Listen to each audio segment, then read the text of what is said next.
Drama के पिछले part नहीं देखे तो पहले आप उन्हें देख लें। अगर आपको ड्रामा की एक्सप्लेनेशन अच्छी लगे तो वीडियो को लाइक कर दीजिए और मेरे चैनल को सब्सक्राइब कर दीजिए, जिससे आपको ऐसी ही इंटरेस्टिंग वीडियोस के नोटिफिकेशन मिलते रहें। ओना मुहान के घर जाती है और कंपनी में हुई प्रॉब्लम के लिए यान को ब्लेम करती है और उसे फोर्स करती है कि वो मुहान को छोड़कर हमेशा के लिए उसकी लाइफ से चली जाए, जिससे उसकी प्रॉब्लम भी दूर हो सके। यान ओना की बात सोचती है। इधर कंपनी में मुहान परेशान होता है और उस कॉन्ट्रैक्ट को यान से साइन करवाने के लिए खुद को ब्लेम करता है। सोचता है मुझे उससे वो साइन करवाना ही नहीं चाहिए था, पर अब जो हो गया सो हो गया। अब इस प्रॉब्लम को एंड कैसे करूं? यान मुहान से मिलने कंपनी जा रही थी। उसे लग रहा होता है वो मुहान की लाइफ में आई ही क्यों, उससे प्यार ही क्यों किया। अगर उसके पास ना आती तो उसके लिए प्रॉब्लम खड़ी ना होती। यान कंपनी में मुहान को ऑफिस में देखती है। उसी टाइम मुहान सोच रहा था पब्लिक के ओपिनियन की वजह से यान इस टाइम बहुत अपसेट होगी, पर वो मुझसे मिलने कंपनी क्यों नहीं आई। पर क्या अगर वो मेरे सामने आ गई तो मैं उसे फेस कर पाऊंगा? मुहान मुड़ता है, पर तब तक यान वहां से जा चुकी होती है। यान वापस घर आती है, अपना सामान पैक करती है और मुहान का घर छोड़कर चली जाती है। जब मुहान वापस घर आता है तो यान उसे घर पर नहीं मिलती। श्याओची यान से मिलता है और उसे अपने साथ ट्रिप पर ले जाता है, जिससे उसका मूड अच्छा हो सके। श्याओची को ऑलरेडी पता है कि यान के साथ क्या हुआ है। मुहान ड्रीम देखता है यान उसके पास वापस तो आ गई, पर उससे ब्रेकअप करने। वो अपने नाइटमेयर से जागता है, लेकिन तभी उसकी डोरबेल बजती है। उसे लगता है यान वापस आ गई, पर वो ओना होती है। वो पूछता है तुम यहाँ क्यों आई हो? ओना कहती है मैं तुम्हें बताने आई हूँ प्रॉब्लम को लेकर पब्लिक ओपिनियन ज्यादा स्ट्रांग नहीं है, इसलिए उस मैटर के बारे में तुम ज्यादा नहीं सोचो। और मैं यहाँ तुमसे मिलने भी आई थी। मैं नहीं चाहती कि हमारा मेजर शेयर होल्डर ऐसी लाइफ जिए। मुझे पता है पिछले कुछ दिन तुम्हारे लिए मुश्किल रहे हैं, पर तुम थोड़ा अपना ध्यान रखो। मुहान उससे रूडली बिहेव करता है। ओना कहती है जितना जल्दी हो सके ठीक होकर वापस कंपनी आओ, सबको तुम्हारी जरूरत है। नेक्स्ट मॉर्निंग श्याओची यान को लेकर विलेज पहुंचता है, जहां वो बचपन में रहा करते थे। यान इतने सालों बाद अपने विलेज पहुंचकर बहुत खुश होती है। वो दोनों अपनी यादें ताज़ा करते हैं। यान कहती है मैंने सोचा नहीं था मैं विलेज कभी वापस आ पाऊंगी। फिर वो अपने बचपन की बातें याद करते हैं। यान अपने डैड के लिए ड्रिंक ले जा रही थी श्याओची के साथ।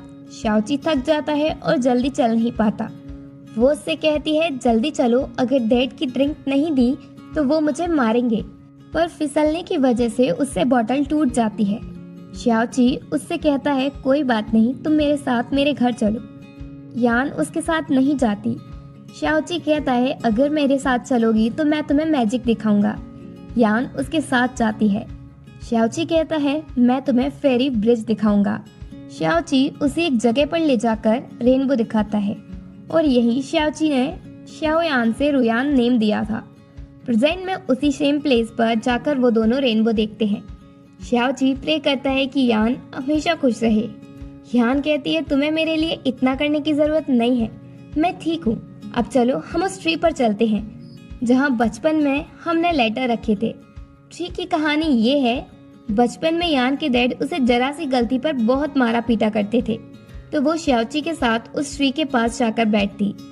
एक दिन श्याओची यान को बताता है अब मैं अपने डैड के साथ सिटी जा रहा हूँ, क्योंकि वो वहाँ फैक्ट्री ओपन कर रहे हैं। यान कहती है तो इसका मतलब अब मुझे तुम और प्रोटेक्ट नहीं कर पाओगे। श्याओची कहता है मैं तुम्हें ये इसलिए बताना नहीं चाहता था क्योंकि तुम अपसेट हो जाओगी। यान कहती है तुम मेरे बेस्ट फ्रेंड हो, मैं तुमसे गुस्सा नहीं होंगी। श्याओची कहता है हम हमेशा BFF रहेंगे, और चलो हम साथ में अपनी अपनी विश लिखते हैं, जिसे हम जब देखेंगे जब हम बड़े हो जाएंगे। मेरी मॉम ने कहा है कि अगर हम अपनी विश लिखकर जमीन के अंदर दबा देंगे तो वो पूरी हो जाएगी। वो दोनों विश लिखकर बॉक्स में रख देते हैं और जमीन के अंदर दबा देते हैं। देन वो यान को गुड बाय कहकर चला जाता है। प्रेजेंट में वो उसी ट्री के पास जाते हैं और जमीन में दबा हुआ बॉक्स निकालते हैं। श्याओची यान से पूछता है उसने अपनी विश में क्या लिखा था। वो बताती है कि हम दोनों हमेशा BFF रहें, जैसे अभी है। यान पूछती है अब तुम बताओ। वो बताता है, मैंने लिखा था कि मैं फैक्ट्री का डायरेक्टर बन जाऊं, पर ये सच नहीं है। एक्चुअल में उसने लिखा था कि वो हमेशा यान के साथ रहना चाहता है, पर ये बताता नहीं है जिससे वो हमेशा फ्रेंड्स रहें। फिर वो दोनों विलेज में अपनी फेवरेट प्लेसेस पर जाते हैं। कंपनी में मुहान सिर्फ यान के बारे में सोच रहा था। तभी उसके पास ओना आती है फाइल देने के बहाने, और वो उसकी टेबल से चुपचाप वॉलेट उठा लेती है जिसमें उसके घर की कीज होती हैं।